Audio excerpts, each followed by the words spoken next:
افرو بابت مال آرامی و درونی لسر حضرت نرونی آنکو حضرت سلبی نه. هگرم بهم بجین که حضرت نرینی آنکو حضرت سلبی چنه تبجین که او حضرت سلبی او حضرت نخوشند که برا بترش واناب ریدان آنکو تشتید گون بگیره داینه او نخوشند و دوباره کرنا واناب بنا اگر آزاردان مروی و هندی مرو پیکولب کتن که وانا جبیر بکرد یان که وانا نهیدیتن پر او خرابتر لیتن و زیادتر لیتن حتی راده اگه کمروی بطاقت کنو هندک نشان دف مروی چید بین کمروی برف نخوشی درونی آنکو تکچونت درونید پارا بترش وان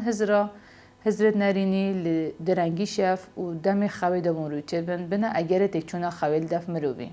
یان جی دم کمروف کارکت کتن تشتگه کریارکت کردن یان کو دم کو مروف کارک یان کریارکت کردن کو پدوی ترکیز اکا باشه وک خواندنا کتابا خواندنا درسا نوشت کردن سیره های جوتن و بنا اگر تکچونا کریار مروی کار مروی و آزاردانا مروی هندک رای که تنگ کامشن روزانه انجام بدن خودیر بخنشوان حضرت نرینی برمس وکتر لبهتن یکیش وانا ورزش کرنه ورزش اقدام کام روزانه ورزشت کن اف ورزش بیت اگر افراز بونا هورمون اندروفین مشک مروی برف ساخلمیه که درونیت بدن و دیر که ویتنش وان حضرت نخوش دام یا دیتر نویسینا وان حضرت نخوش بروجانه سر ورقایه دمی که تو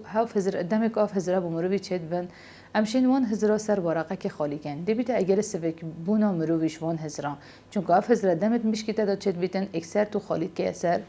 ورقه یا سی هبونا کسی که کتو بشی آخفنا خوب مرتاحید گل بیجی آنکو کسی که باور پیکری بیتن که گهداری آخفنا تبکتن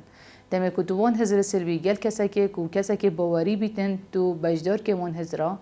بیت اگر سویک بوناتا و مرتاح بوناتا و گل هنده او کسی باور پیکری هنده که حضرت باش برانبر وان حضرت نخوش بودت دادن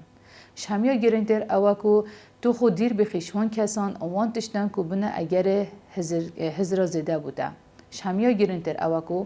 تو خود دیر بخیشوان تشتن آنوان کسان که بوده وان حضرت نرینی چکن چون که تو هندید سر در یک گلوان تشتا بکی که اف حضرت نرینی بوده چه بین بیت اگر زده بون وانا و بطاقتی دفته و کنترل تدر کوید و نشی سر در یک باش گل بکی و هر واسا دمی که تو بینی اف حضرت